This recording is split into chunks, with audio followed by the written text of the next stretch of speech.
Hi children, today Miss Ami wants to read you the story of the witch in the cherry tree. It was written by Margaret Mahai and illustrated by Jenny Williams.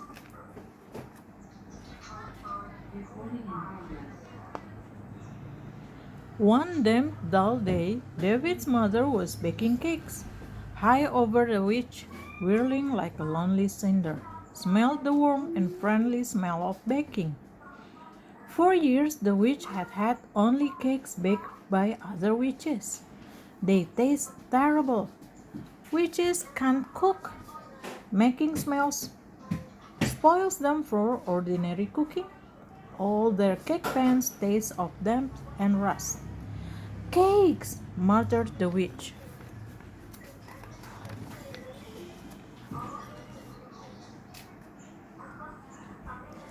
Like a dark star falling through the clouds, she came down into the flowering cherry tree on David's lawn. She perched there like a wicked black parrot and sniffed at the smell of baking.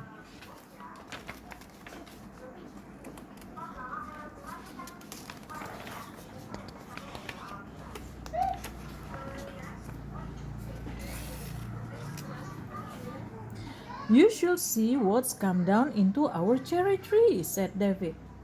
A witch is sitting out there smelling the cake smell. Oh, really? Said his mother. Blow these witches. I just settled down to brighten a dull afternoon with some baking. And witch has to come and perch in the tree out there. Do you think we can protect the cakes? I think so, said David, but we must be very watchful. These witches are sly as well as greedy.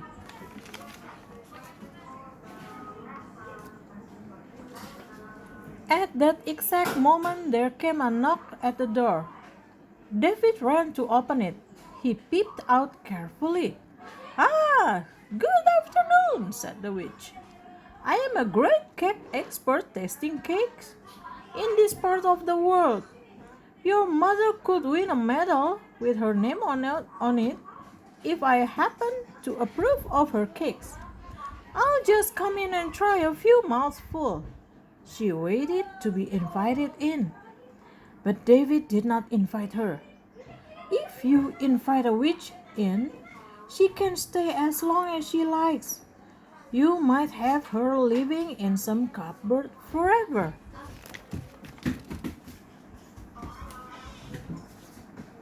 These cakes are family cakes, said David.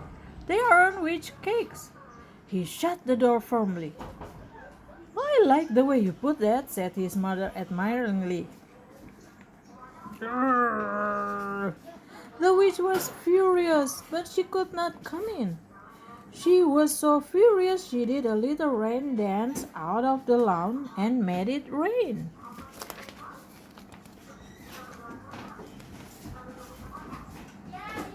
The witch pranced on the lawn with frenzy, fury, and fiery wickedness. She longed for fresh cakes. She could smell fresh cakes. With her witch ears, she could hear fresh cakes cooking. But the door was shut. Not one invited her in. She could not get at the fresh cakes.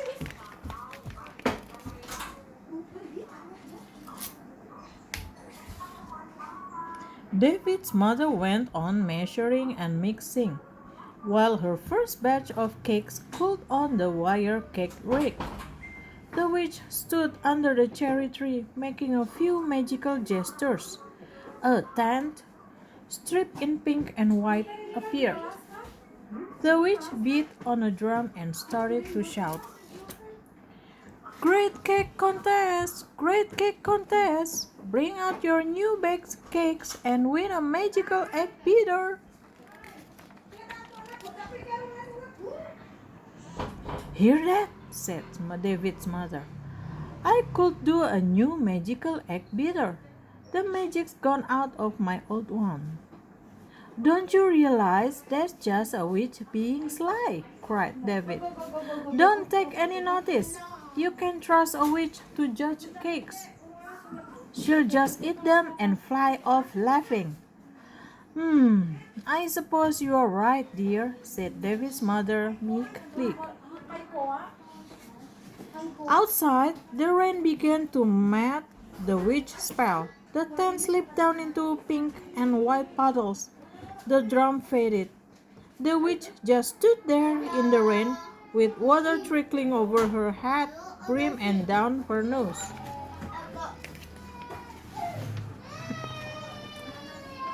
David and his mother began to put the cake mixture into paper patty pans. Cakes with furrows around their necks, exclaimed David. They worked happily while the hungry witch whined at the keyhole and squinted through the window.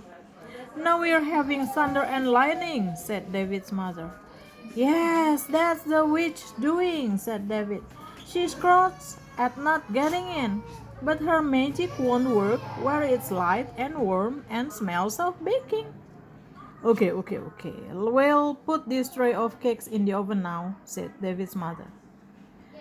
These are mine on this little tray, David said. I'll slide it in here at the top. And the smell of baking got stronger and warmer and browner.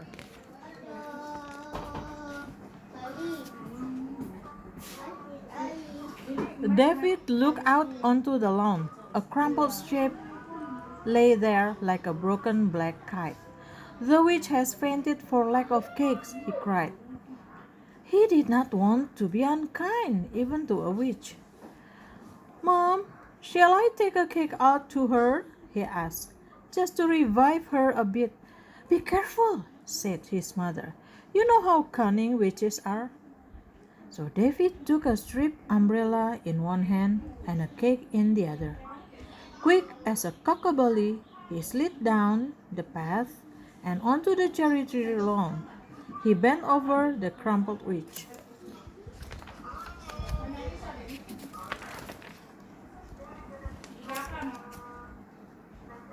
What wickedness! It was not the witch, it was her broomstick dressed up in her cloak and hat.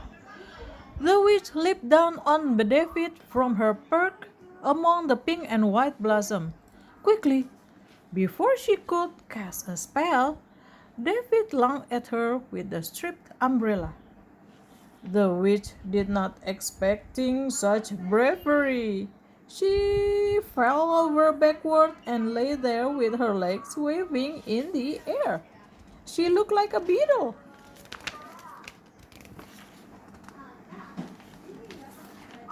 David scurried back inside to the warmth and the nice smell of baking. He was so upset he had to eat a cake to calm himself. The witch picked herself up slowly. She cast a small, angry spell that turned the white daisies on the lawn pink. Then she perked up in the cherry tree again. She was sad. Fox, sighed the witch. Fox and out, fox. She dangled her thin legs in the red witch stockings and watched the rain drip from the pointed toes of her shoes. She snuffled to herself. It's not much fun being a witch, she mumbled. Inside the kitchen, David and his mother were taking the new batch of cakes out of the oven. Mother cakes were cooked a delicious brown, but David's were black on top. Oh, the oven must have been too hot for those stove ones, said David's mother. They're quite burnt. I've made witch cakes by accident, David said. Or do you think she made it happen? He looked out into the garden. He could see the witch's red legs and black shoes hanging out the cherry tree. You can't tell with witches. He went to the door. Hey, witch! He called. Catch! His cakes flew like black birds up into the cherry tree, and the witch caught them with skillful ease. Inside the house, David and his mother sat down to enjoy their cakes. David's mother had coffee and David had cold milk in one of the best tall glasses.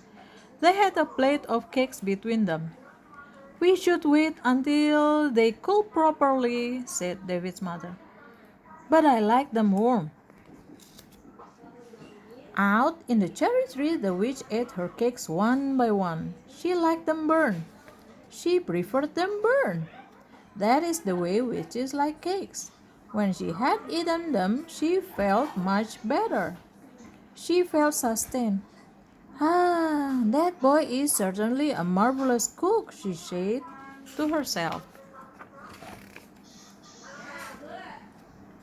She got out of the cherry tree and picked up her broomstick. She did the rain dance backward. The rain stopped. The clouds rolled back. Blue sky showed. The sun came out. Look at that, cried David's mother. A big black bird just flew up off our lawn. That was the witch, exclaimed David indignantly. Can't you tell a witch when you see one? I'm sorry. I just saw her from the corner of my eye, said the mother. So the witch shot up into the sky like a rocket of darkness. Catching the storm just as it left, she whirled away like a lonely cinder.